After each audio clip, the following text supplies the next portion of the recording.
Welcome back to the last installment of Who's Watching. I'm your host, Caleb Anderson, an expert on the case as we uncover the secrets of the tech world. Last week we went over the effect for data mining and selling our information to these ad agencies. We concluded that these applications have become more valuable when they're getting their users to constantly check their social media feed. That means more addiction to people's phones and political polarization. This week we will discuss one possible solution to this data mining problem and what it means for the users on these platforms. We will go over the idea of paying royalties to their users for their information. And finally, we'll discuss why we should care about this. Stay tuned for all this on this week's episode of Who's Watching.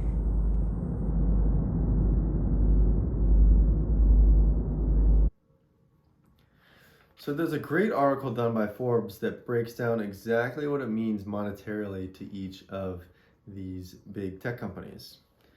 So it tells us that the average user engages about 143 times a month on Facebook and Instagram, or 429 times a quarter. So if we divide that average quarterly revenue, which is $41.41, by the average number of quarterly engagements, which is 429, we see that each engagement in the US and Canada, every like, comment, and click we make generates about 10 cents in revenue for the company. Facebook's 2019 net margin, according to the report linked above, was about 26%, meaning that 3 cents of that revenue showed up in the company's profits. Now imagine if users were entitled to that profit sharing. So now, what if Facebook was an equitable business partner that shared half of its profit with those who actually provide the data for them? So they gave us a breakdown of what that looks like for the user. And the average Facebook user would earn around $10.77 per quarter. But what if you are more than the active user? Twice as active, 5 times as active, 10 times as active? So we got a breakdown of what that means too. So if you're half as active, you would make around $5.38 a quarter. Twice as active, $21.53. 5 times, $53.83. 10 times, it's $107.67 per quarter. So another great benefactor of this idea is the former presidential candidate Andrew Yang, who recently launched a project called the Data Dividend Project to try to establish data as property rights. And he wants to pave the way for the future generation in which all Americans can claim their data as property rights and receive payment for that. So the idea is intriguing, but it's not with its critics. Some say it is as little more than a tax on our data. And some privacy experts even worry it will reinforce the power dynamics that allow data to be collected and exploited in the first place. So according to Analytics India magazine, there's another great quote for the former US presidential candidate Andrew Yang, who very famously said in a 2018 interview that every time we post a photo or interact with a social media company, we're putting information out there, and that information should be ours.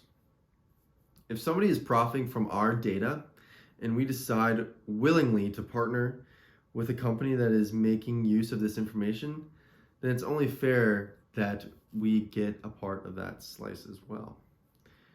Next, I'm going to talk to you about some of the concerns that have been arisen to this problem.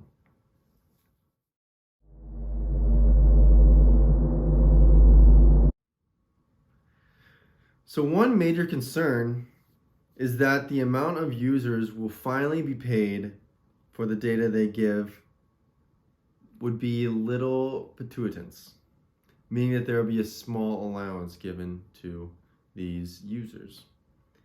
And many of the current estimates of how much individual data is worth or how much companies are willing to pay are exaggerated. A further concern is that such transactions between companies and individuals mean that there will be a mountain of paperwork and contractual agreements that will entail for this to happen.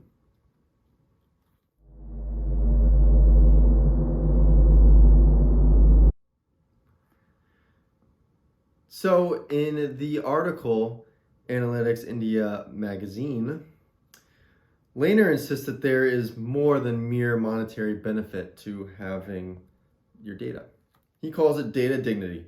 Since data exists because an individual exists, he or she should have the final say in what happens to their data while also being allowed to make money out of the data that they choose to provide. So, as automated data-driven solutions will rule the market in the coming decades, there's an immediate need for a robust framework powered by metrics such as the Shapley value, which gives users the benefit of using their data and selling it to these companies based on how much data they are giving to these companies. So there needs to be a devised plan that will restore data dignity of an individual through transparent yet financially lucrative subscription plans.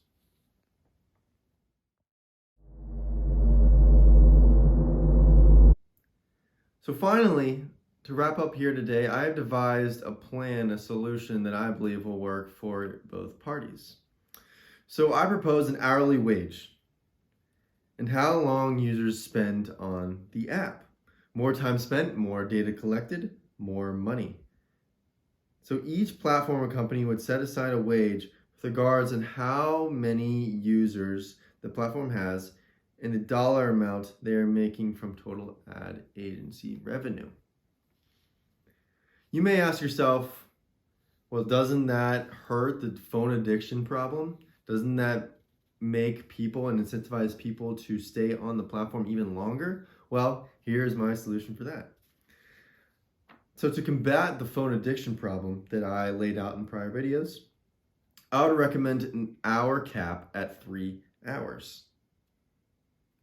Any time spent over that threshold will not be considered earnable hours. These provisions can be laid out in the terms and conditions that arise when the user signs up for the platform on day one. And then when they ultimately opt into this program, they can sign up to be an employee, quote unquote, for this company. They can opt into the program, and I'm going to call it Control Your Own Data Destiny. So users who opt in will be able to make money for 3 hours on their data they provide. But users will also be able to opt out of this Control Your Own Data Destiny program, and they continue with the current user and platform relationship that has been laid out in today's society.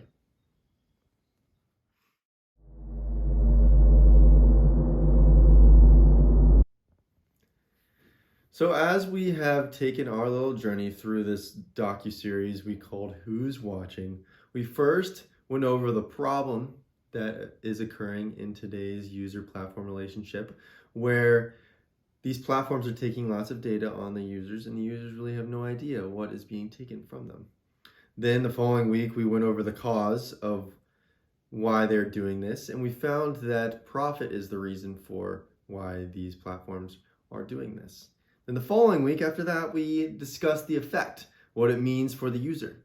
We talked about phone addiction, and we talked about confirmation bias and how it can politically divide our country, making Americans a little more combative when discussing these types of issues.